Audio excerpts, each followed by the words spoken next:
حي على الفلاح.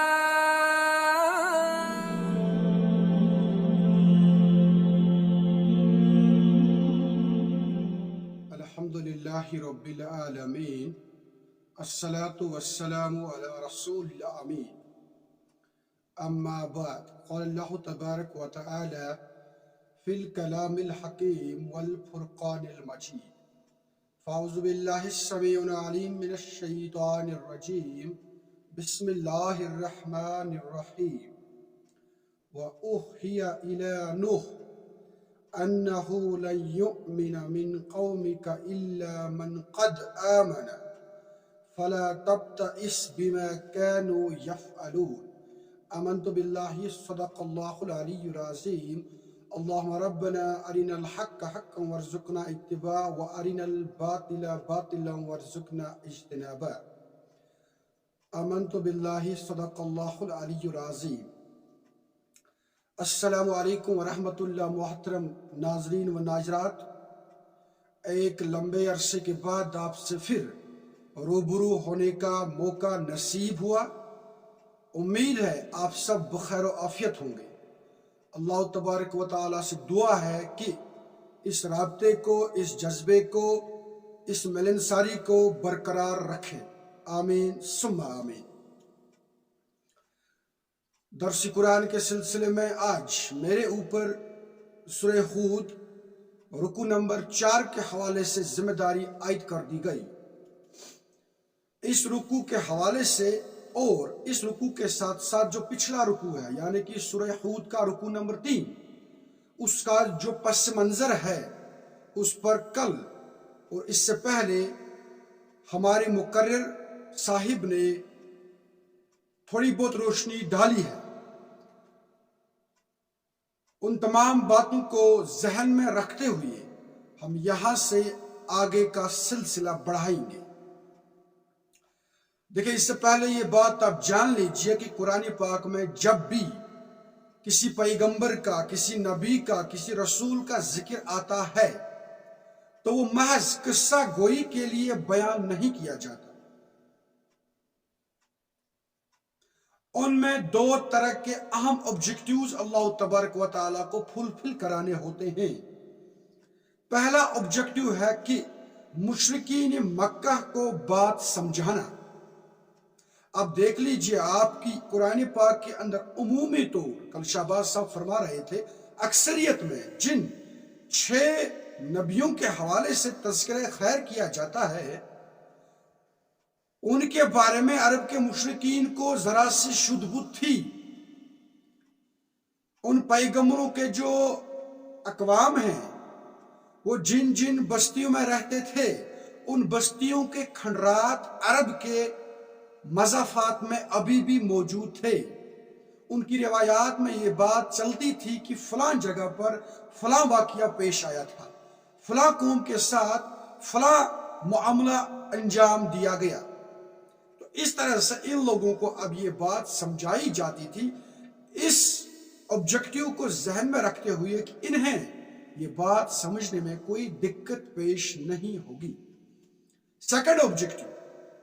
That was کہ مشرکین مکہ نبی علیہ السلام کی حقانیت کو چیک کرنے کے لیے ان سے سوال پوچھا کرتے تھے. نبی علیہ السلام ان سے کہا کرتے تھے کہ میں اسی سلسلے کا ایک پرتو ہوں اور آخری پرتو ہوں جن سلسلوں کے بارے میں آپ نے اپنے آبا و اجداد سے سنا ہے. تو ان باتوں کو ٹیسٹ چیک کرنے کے لیے وہ کبھی کبھار نبی علیہ السلام سے سوالات پوچھتے تھے کہ فلاں قوم کے بارے میں بتائیے. پھر نبی علیہ السلام ان سے کہا کرتے تھے آپ انتظار میں رہیں، میں اللہ تبارک و تعالیٰ سے اس کی جو وحی ہے اس کا انتظار کروں گا اور اس کے بعد میں آپ تک وہ بات پہنچاؤں گا جو مجھ پر وحی کی جائے گی. اچھا، اس میں سیرت نگاروں نے بھی ایک اہم پوائنٹ اٹھایا ہے کہ یہ جو پیغمبروں کے تذکرے قرآن پاک میں بار بار آئے ہیں اور خاص کر مکی صورتوں میں آئے ہیں، ان کا ایک سپریٹ اور اسپیشل آبجیکٹیو یہ بھی ہے کہ نبی علیہ السلام کی دعوت اس وقت مشکلات میں تھی.